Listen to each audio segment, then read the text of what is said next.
Hello बच्चों बेटी, कैसे हो? स्टोरी टाइम कहानियां जो जीना सिखाने आप सबका स्वागत है। तो आज की स्टोरी पढ़ते हैं और समझते भी हैं। तो आज की स्टोरी का नाम है हमारा संस्कार। क्या है स्टोरी का नाम? संस्कार। आप बोलेंगे दीदी पीछे पड़ गए हाथ धो के, संस्कार संस्कार नहीं, हमारी स्टोरी का उद्देश्य ये है कि हर बच्चे में अच्छे संस्कार का निर्माण हो, है ना।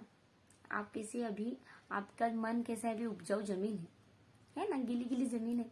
अगर उसमें कुछ डालोगे तो कुछ अच्छे पौधे निकलेंगे, है ना। जैसा किसान कैसा क्या करता है, जब बारिश होने वाली रहती है, बारिश से खेत गीले हो जाते तो बीज बोता है, तो अच्छे धान निकलते हैं ना।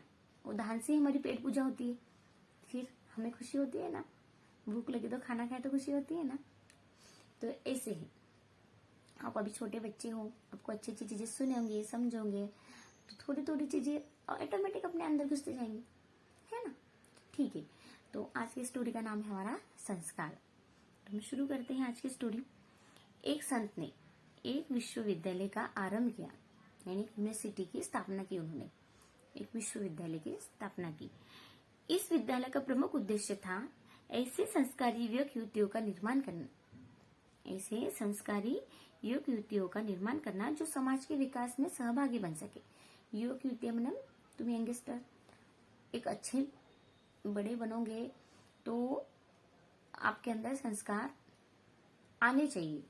अभी ये चीजें तो पहले घर पे सिखाई जाती थी, नानी दादी मम्मी पापा सब सिखाते थे, पर आजकल सब बिजी हो गए और इतना टाइम किसी को नहीं, और बच्चों में सुनने की इतनी क्षमता भी नहीं रही है। मोबाइल ये गैजेट है ना आप लोगों के, वो ज्यादा आपको संस्कार देते हैं, है ना, तो गलत संस्कार देते हैं। तो ये अच्छे संस्कार सुनो अभी। तो ऐसे संस्कारी युवती का निर्माण करना था जो समाज के विकास में सहभागी बन सके। एक दिन उन्होंने अपने विद्यालय में एक वाद विवाद प्रतियोगिता का आयोजन किया, जिसका विषय था जीवों पर दया एवं प्राणी मात्रों की सेवा। जीवों पर दया, अब जीव यानी कोई भी मनुष्य, जीव जंतु, चींटी और अपने एनिमल्स, सभी जीव, और प्राणी मात्र पे दया, जो भी प्राणी है ना। मनुष्य भी एक प्राणी है, मनुष्य समाजशील प्राणी है ना, तो समाज की सेवा करने का उसका फर्स्ट करते हुए तो ये होना ही चाहिए, है ना। तो उसका उद्देश्य था विश्वविद्यालय का। तो निर्धारित तिथि को तय शुद्ध वक्त पर विद्यालय के कॉन्फ्रेंस हॉल में प्रतियोगिता आरंभ हुई। निर्धारित तिथि को, जो तिथि फिक्स की थी, डेट कि आज ओपनिंग होगा, तो वैसे उन्होंने फिक्स था सब। तो उस वक्त विद्यालय के कॉन्फ्रेंस हॉल में प्रतियोगिता आरंभ हुई। ओके, बच्चों को कौन से बच्चों को एडमिशन देनी है नहीं देनी है, तो उसके लिए स्पर्धा रखी, कंपटीशन रखा गया। किसी छात्र ने सेवा के लिए संसाधनों की महत्ता पर बल देते हुए कहा। अभी जो छात्र, बहुत सारे छात्र आए थे, स्टूडेंट्स आए थे, सबने अपने अपने विचार वहां पे बताए।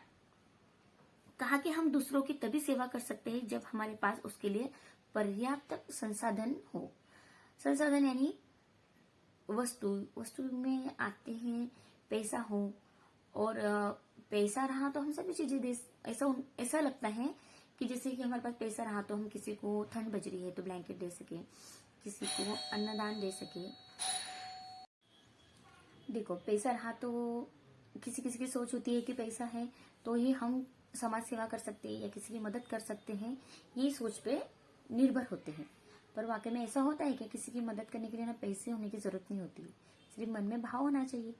तो ऐसे ही उस युवा ने कहा कि उसके लिए हमें संसाधनों की जरूरत है। पैसा रहा तो हम संसाधन खरीदेंगे, फिर वही लोगों को बांटेंगे, ऐसी सेवा करेंगे। तो वही कुछ छात्रों की ये भी राय थी कि सेवा के लिए संसाधन नहीं, भावना का होना जरूरी है। तो ऐसे और भी युवक युवतियां थी, तो उनकी सोच थी कि सेवा करने के लिए पैसों की जरूरत नहीं है, सिर्फ भावनाओं की जरूरी है। इस तरह तमाम प्रतिभागियों ने सेवा के विषय में शानदार भाषण दिए। आखिर में जब पुरस्कार देने का समय आया तो संत ने एक ऐसे विद्यार्थी को चुना जो मंच पर बोलने के लिए ही नहीं आया था। आखिर में जब पुरस्कार देने का समय आया, तो पुरस्कार दे रहे थे, तो वहां के जो संत ने था, जो उन्होंने यूनिवर्सिटी बनाई थी ना, तो उन्होंने एक ऐसे विद्यार्थी को चुना जो मंच पे बोलने के लिए आता, जो पार्टिसिपेट का हिस्सा ही नहीं बनाता उस प्रतियोगिता का। ये देखकर अन्य विद्यार्थियों और कुछ शैक्षिक सदस्यों रोष के स्वर में उन्होंने बोला कि ऐसा क्या। तो सन ने सबको शांत करते हुए बोले, प्यारे मित्रों, वो विद्यार्थियों, जो और भी शिक्षक लोग जो आए थे प्रतियोगिता में, जो बच्चों ने पार्टिसिपेट किया, उनमें से सिलेक्टेड बच्चों को एडमिशन देने, तो उसमें से किसी को सन ने किसी को उनको पूछने के लिए कहा ही नहीं। सर ने खुद ही फैसला सुना दिया। तो सब फिर उन्होंने थोड़ा गुस्सा बताया, रोष बताया, नाराज हुए। तब सर ने कहा, सबको शांत करते हुए बोले, प्यारे मित्रों, वो विद्यार्थियों, आप सबको शिकायत है कि मैंने ऐसे विद्यार्थी को क्यों चुना जो प्रतियोगिता में सम्मिलित ही नहीं हुआ। अब मतलब आप सबको ये शिकायत है ना। उस सर ने कहा कि मैंने उस विद्यार्थी को चुना जो प्रतियोगिता में शामिल ही नहीं हुआ था, तो इसलिए सब नाराज थे। तो उन्होंने कहा, आप सबको इसलिए शिकायत है कि मैंने इसको प्रतियोगिता में शामिल ही नहीं हुआ था। दरअसल मैं जानना चाहता था कि हमारे विद्यार्थियों में कौन सेवा भाव को सबसे बेहतर ढंग से समझाता है और समझ सकता है। सेवा भाव को कौन बेहतर ढंग से समझ सकता है। इसलिए मैंने प्रतियोगिता स्थल के द्वार पर एक घायल बिल्ली को रख दिया था। उस सर ने कहा, मैं ये समझना चाहता था कि किसमें सेवा भाव को समझने का उतनी बुद्धि है। तो इसके लिए उन्होंने क्या किया था, पहले ही एंट्री करते हॉल में उसी वक्त एंट्री के दरवाजे पे, डोर पर उन्होंने एक घायल बिल्ली, जो जख्मी बिल्ली थी, कैट थी, उसको दरवाजे पे, मेन डोर पे रख दिया था। आप सब उसी दौर से आए, पर किसी ने भी उस बिल्ली की ओर उठकर नहीं देखा। सब लोग आए, बच्चे, जो भी युवक युवती उन्होंने प्रतियोगिता में भाग लिया था, तो उन सब लोग उधर से आए, पर किसी ने उस घायल बिल्ली की ओर नहीं देखा।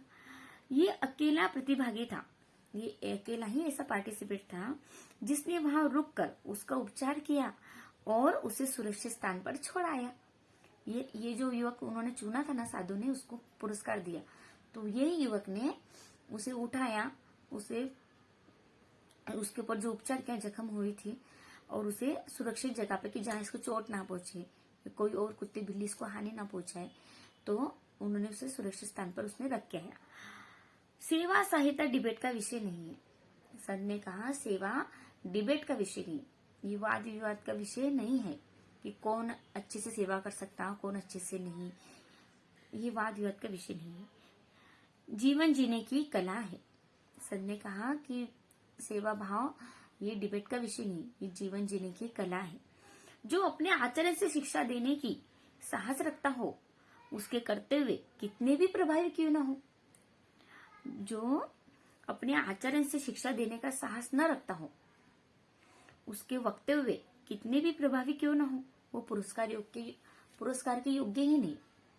अब अभी हम कितने साधु संतों से मिलते हैं, ज्ञानी लोगों से मिलते हैं, सबसे मिलते हैं, जो उपदेश देते हैं, आचरण ऐसे बनो वैसे बनो, इंक्लूडिंग अभी जो भी अपने को मोटिवेशनल स्टोरी भी सुनाते हैं, दूसरे भी मोटिवेशनल वीडियो, ठीक है ना, पर वो अगर वैसा आचरण नहीं करते हुए सिर्फ वक्तव्य करते रहते और अपने आचरण में लाते, तो उनको क्या पुरस्कार दिया जाए? नहीं ना, वो उसके योग्य ही नहीं। तो सर ने यही कहा। तो इसीलिए हम किसी को कुछ उपदेश देते हैं, ज्ञान देते हैं, तो उसमें भेदभाव नहीं होना चाहिए कि अपने हैं तो इनके साथ भेदभाव, इनको सब माफ है, दूसरे है तो इनके ऊपर ब्लेम करो, ये कुछ करो, जज करो, नहीं। और अगर सेवा भाव भी करनी है तो बड़े बड़े संत लोग होकर गए ना, इसलिए हो गया, उन्होंने अपना पराया नहीं देखा, सबको एक समान रखा। तो सेवा भाव ये कला है जो हर किसी के अंदर है, बस उसको जागरूक करने की जरूरत है। तो हम भारतवासी सच्चे प्यारे, हमारे अंदर नेचुरली ये चीज है, बस हम बहुत ज्यादा ही प्रैक्टिकल हो गए। इसलिए प्रैक्टिकल चीजें समझनी है, पर उसको समझ के हमें उसको अमल आचरण में किस तरह से लाए, भावनिक रीति से, प्रेम से, स्नेह भाव से, ठीक है। तो क्या सीखा आपने आज? संस्कार, कैसे संस्कार चाहिए, ऐसे संस्कार हम थोड़े थोड़े ग्रहण करते जाएंगे और उनको आचरण में लाया करेंगे, क्योंकि एकदम से तो ऐसा नहीं होगा, ठीक है। Okay, bye.